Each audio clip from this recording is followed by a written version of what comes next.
This one's about Sweden. I'm in Canada. I don't really know anything about Sweden really, but I've been seen a couple of YouTube videos on Sweden and how they do things, and it's still kind of a country that's kind of a bit elusive for me. But apparently it's supposed to be the socialist paradise. But is it? I got an email from a guy who's kind of talking about moving to Canada and that from Sweden, I guess, or at least his dream to do it. And he was also talking about like how things are getting bad in Sweden. So I decided to take a little bit of a look at it and like what are some of the great things about Sweden, what are some of the problems with Sweden. Well, Sweden isn't a very big country. It's kind of odd that I would cover it. But it's an interesting country on the way some of their laws work. But then I started looking into some of the Swedish laws, and I'm like, what, are you kidding me? I think they've gotten taken over by the feminist Marxists big time. There is such man-hate there that it's not even funny. To the point, like little boys, are told not to, stand up when they pee and stuff like that. And, it seems like there's an awful lot of removal of freedom of choice there. Their economic model seems kind of a little bit strange to me, but it kind of seems like it works, but it doesn't. They said they could do socialism without austerity. So what they do, the way I understand it, and if I'm wrong, please correct me on this, is rather than tax people to death, is they put the taxes on the goods and services. So this is how they distribute the wealth. But the problem is the poor, who have less income are still going to pay more for their goods and services. Now, here in Canada, you're taxed at every angle. So, I don't even know what we do here other than, get robbed blind, But that's how they make their money. So. Is through that. Now the other problem they have, and it's a huge problem, their media, like anywhere, is completely controlled, but it's controlled by the left. They won't ever say anything bad about the mass immigration problem they have. Now after, I don't know how many times your neighborhoods have to burn down before you kind of say, okay, we got to start dealing with this, But yet they still keep on with the mass immigration, and it seems like a lot of the Netherlands do, and you got Sweden and Finland and Denmark and Norway and all that, they seem to just endorse, and same with the UK, is they endorse this mass immigration to the point of like there's no integration. Here in Canada, there was a guy I was watching on the agenda talking about having 100 million people in Canada, which is no, and it's like they're looking at it from on the world stage, if there's a flood somewhere, like what's going on in the Philippines, you could send like 100,000 troops there. Right now we've sent a handful because we don't have a huge military. So that's all they're looking at as people as resources. But what about quality of life? And I guess that's how Sweden is looking at it is, if we get our population up, well, then we can do things on the world stage. Maybe yes, maybe no. I don't know, because Sweden is kind of a neutral country to begin with. Now, a couple of months ago, and somebody brought this up, there was a Russian Tupolev Tu-22M, which is a very fast, I guess you'd call medium-heavy bomber, flew into, and in the past 2 years, the Russians have been, basically stirring the pot with their bombers flying all over the world and breaching people's airspaces. This Tu-22M comes into Swedish airspace. Danish pilots scrambled F-16s to meet it because the nifty little Saab Gripens, the JS-39s, weren't ready to go.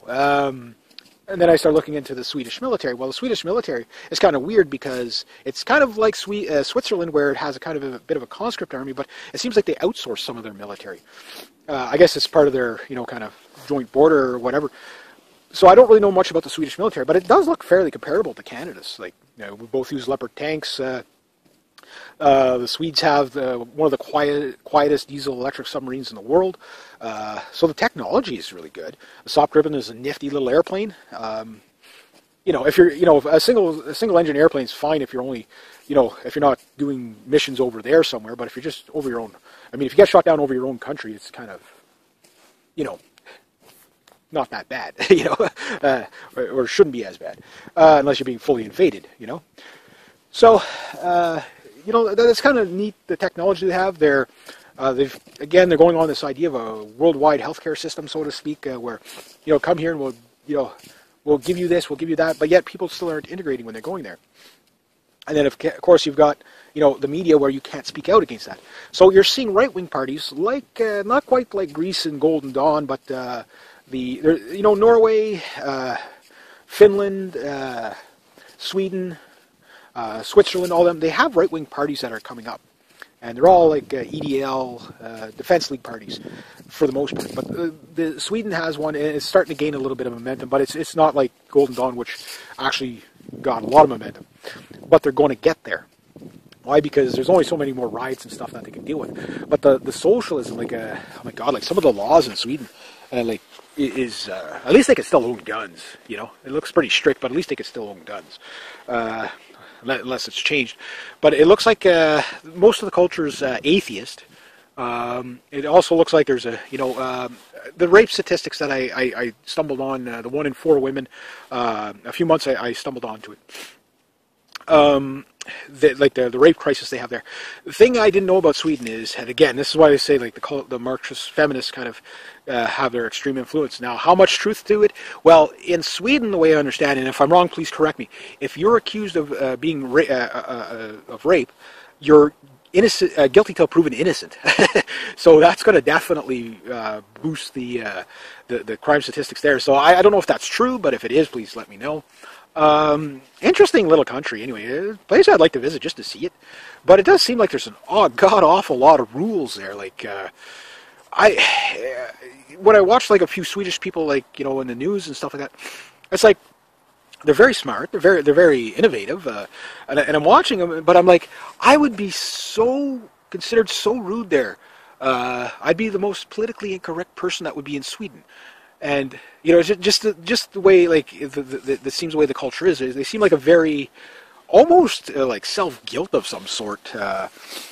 We do know about what happened with the Nazis and stuff like that, that they were kind of, you know, pro-Nazis. But once they realized what, Nazi Germany was about, they kind of backtracked from it. But they were neutral in World War II and stuff like that, which I don't fault Sweden or Switzerland for being neutral. Like, I mean, look at Ireland. Ireland was pro-Nazi. Why? Because they hated the English more. And think about, I'm native Irish French, okay? Talk about the most conflicting breed of person on the planet, okay? Okay. My Irish side, okay, and my French side want independence from the English. My native side hates all English people or British people, or, you know, they hate Europeans. So, I mean, talk about a conflicting person I am, eh? But, all kidding aside, like, I mean, it's just interesting how, like, history forms a country to take a direction. And can they go too far in one direction to the point of, like, over-apologeticness or whatever? So with Sweden, again, like, if you're from Sweden, you know, let me know what's going on there. But it does seem like there's an awful lot of bizarre laws there, like things that are illegal, but that shouldn't be. And apparently people from Stockholm never wear socks. I don't know if that's true or not, but if you're from Stockholm, let me know. What do you got against socks? Anyway, I like socks, especially now this time of year. It's kind of cool. But, no, I just thought it was an interesting topic to pick up on. Again, I'm not that well-traveled. I've only been basically to the States and back. I've never been outside North America and stuff like that. Now, Canada compared to Sweden, well, the thing is you can fit an awful lot of Swedens just in, like, okay, let's put it to you this way. The provinces have, like for here in Quebec, you have municipalities, okay? I'm in the Pontiac municipality. You could probably fit 2 Swedens just in my municipality, let alone the province. I mean, the province is, you know, about twice the size of Europe. Like, people, when they come over from Europe and they see Canada for the first time, they drive through it, they're like, what do you mean it takes like 2 days to get out of Ontario? Like, oh my God, this place is just monstrous. It takes 6 hours to fly over. What are you talking about? That's just the speed of sound, you know? So I guess just, you know, different density of culture, just, you know, whatever.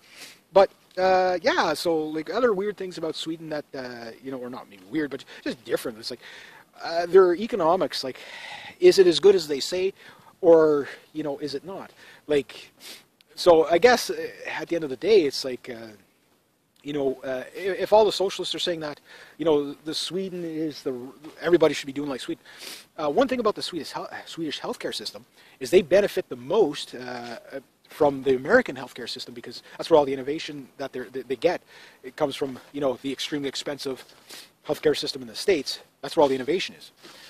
Not all of it, but a good proportion of it, because people pay through the nose, but they're paying for the research, they're paying for this, paying for that.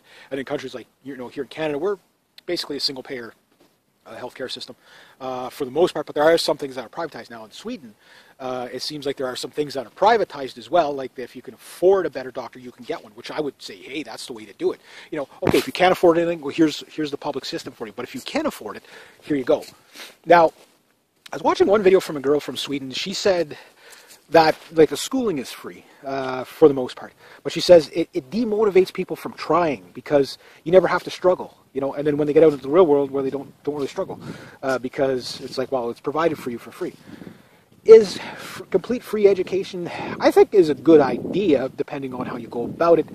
For example, with you know, if the government said, okay, you know what, no more public schools, we're just going to buy everybody a computer and just come up with a curriculum that you could just follow at your own pace on the computer, and you could learn as long as you would like, which you can kind of do now for free. It's just it's not recognized by any government.